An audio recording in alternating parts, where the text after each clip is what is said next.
What's the difference in your mind between compatibility and chemistry? Chemistry is tricky because I cannot depend on chemistry because it's hormonal, it's endorphins, it's you meet somebody, excitement.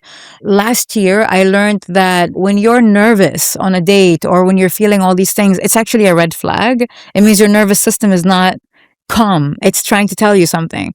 But the movies, and they taught us that to interpret them as butterflies and they're the right one, and that's how it should feel like. A friend of mine once told me a quote that actually made me sit at home for hours and think about my life so much. She told me, don't look for a firecracker, look for a fireplace. A firecracker is when you have like all these butterflies in your stomach. And that's not a good thing. You should look for a fireplace. The boring guy, the calm guy, that's your guy, you know? And it took me time to realize that. But chemistry is tricky because it might be misleading. Compatibility is more sexy for me and it's more long lasting. Yeah. I treat relationships as business. So a business partner that has so much money or an investor and they have so many companies, chemistry, very attractive. But if there's no compatibility in the way we think, our ethics and morals, I'm investing my money and I'm throwing everything out down the drain because it's not going to go anywhere. Mm-hmm. It's not a good investment. I look at compatibility, and if there's compatibility, chemistry can come later.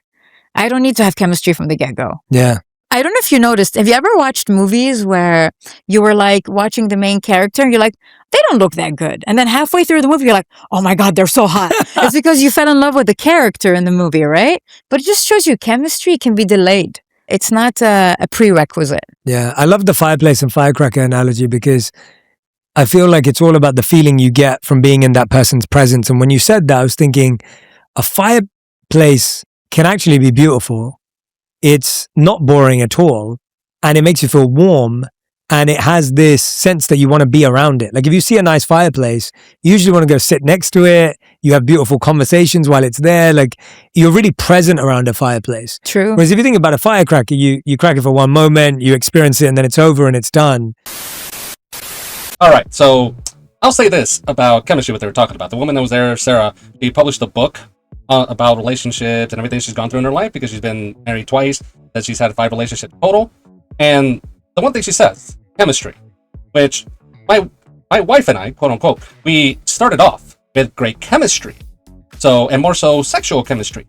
So it was the dating game, and then we realized that at some point of the date, whether it's beginning, middle, or end, we're gonna involve ourselves in coitus. So we just had great sexual chemistry. But what was lacking is everything else around it, right? Which is the compatibility.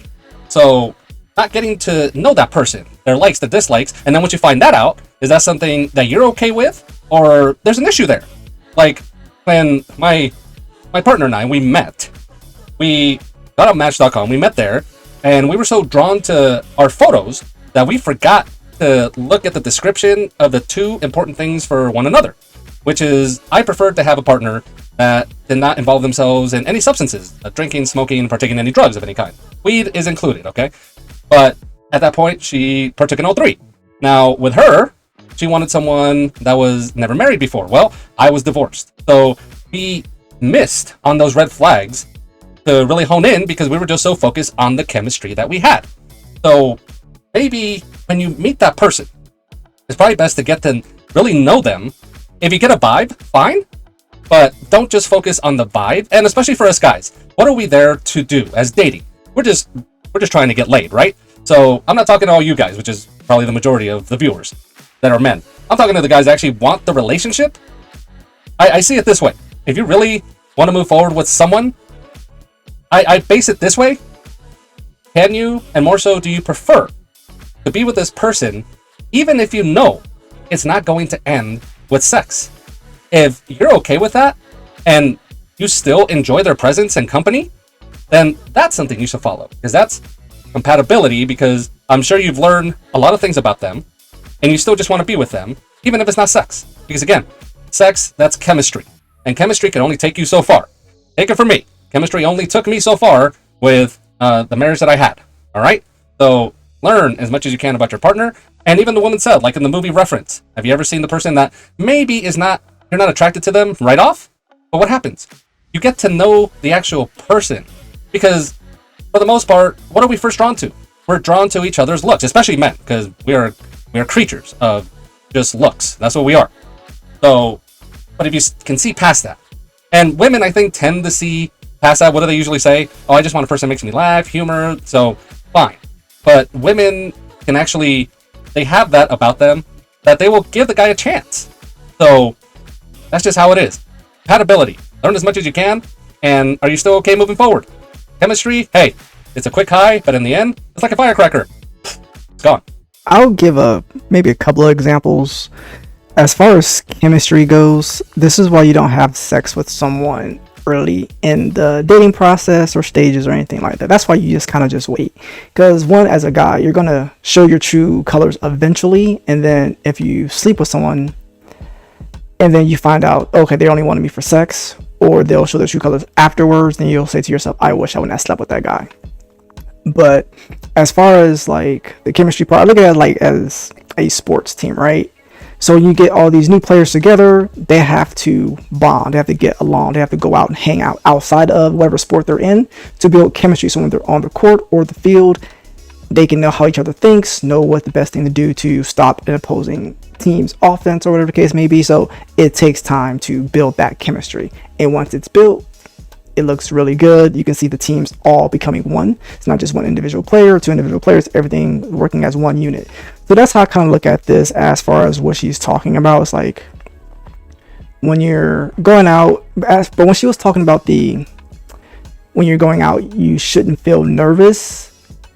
If it's a blind date or a first date type of thing, we haven't spoke to that person in depth that much, why wouldn't you be nervous? That was my question, because I felt, even when I went out with my wife for the first time, I was still nervous. We've known each other for a while, but we haven't spoken in quite a bit of time before that.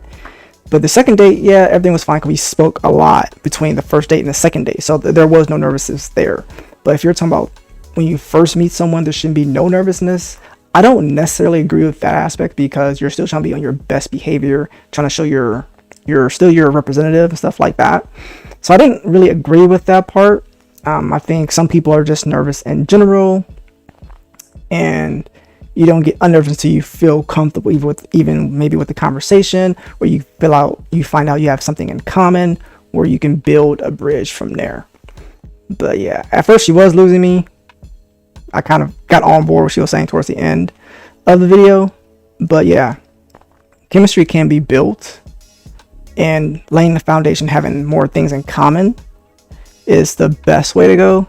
You want to have that solid foundation and not just, oh, this person's attractive, and then you kind of figure out from there, oh, I'll try X, Y, and Z, and then find out this person's not for me because they don't meet either like certain things you guys have in common as far as like spiritual or certain beliefs, as other things that's going on in this country at the moment as far as elections go. All that stuff has to align.